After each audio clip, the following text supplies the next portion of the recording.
What do I buy? What could I be doing? And you may be just a little bit confused. Okay, so I've decided to potentially make this into a series, which pretty much helps first year teachers to kind of get to the grips with what it takes to be a teacher, right? I am by no means an expert.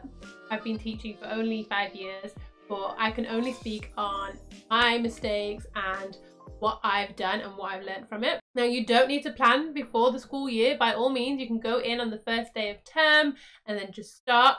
I wouldn't recommend it. Yeah. But I'm guessing if you're here that you do want to plan before the school year. So my name is Alex and I am a teacher of high school kids. And I'm all about making life easier. And I do that by planning ahead. So if you're here, you're probably thinking, where do I start? What do I buy? What could I be doing? And you may be just a little bit confused. Okay, I got you.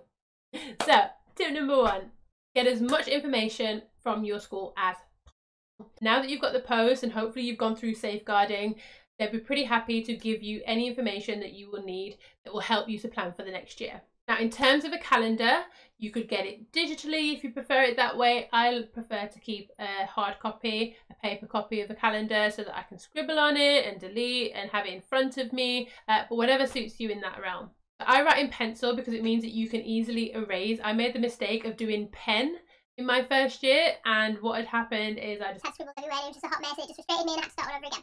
So, pencils are your friend because, as you know, in schools things are constantly changing.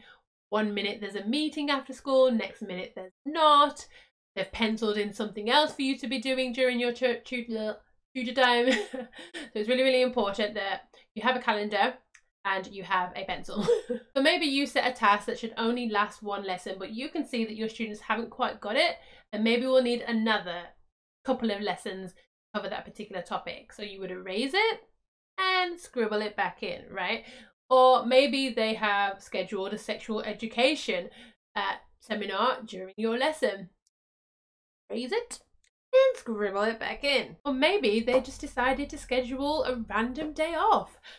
Erase. Yeah, that's never going to happen. Now, a lot of the time, the school will provide you with a teacher planner that has all the periods that they have in that particular school, but most of the time they're cheap. So if you're having to go and find one yourself, or if you just prefer to have your own creative planner, then I have linked one below that I use, which I love. But by all means, scour the internet, look at Etsy, look at Pinterest. There's so many planners out there specifically for teachers that you can use as well. So the first thing that you're going to do is meet your form or tutor group, and you're going to need to get to know them, and they're going to need to get to know each other. So maybe you're planning activities to break the ice, right?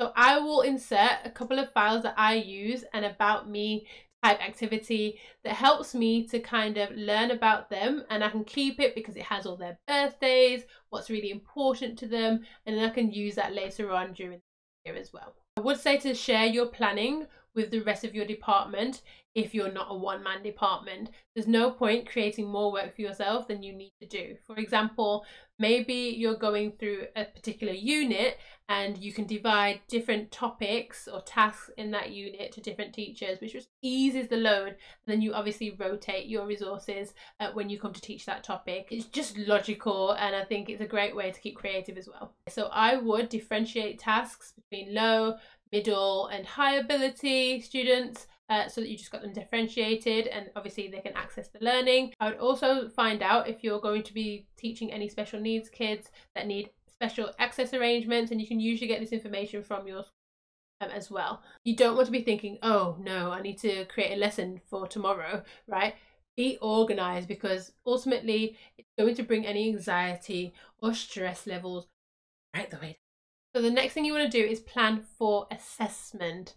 Now, as the first year teacher, I made the big mistake of doing all the assessment myself because I wanted to make sure that it was so pristine and clean and looked fantastic. You had to have these huge paragraphs, but that's beside the point. I wanted it to look great, and I was just taking books home every night, and it was just crazy. I remember my husband saying, what is going on here? Why have you got so much marking to do?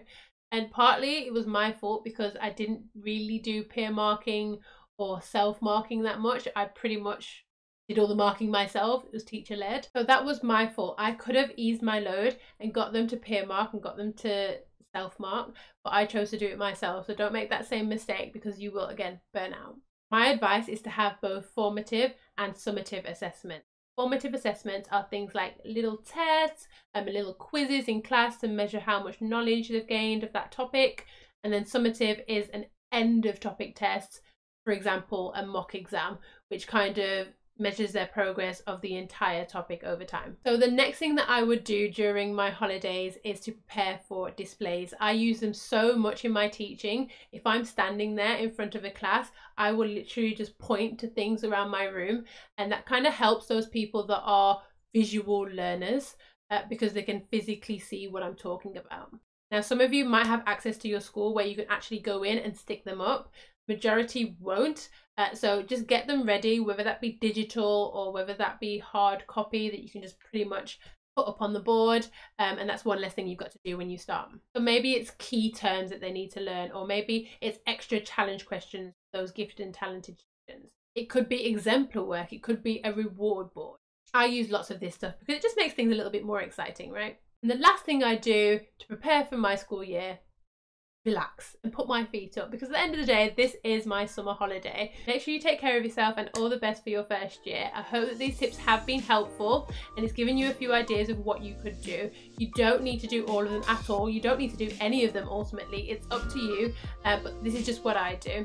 I will show you my first day of teaching as well, so do watch out for that vlog. But yeah, any questions, pop them in the comments below. All right guys, love ya.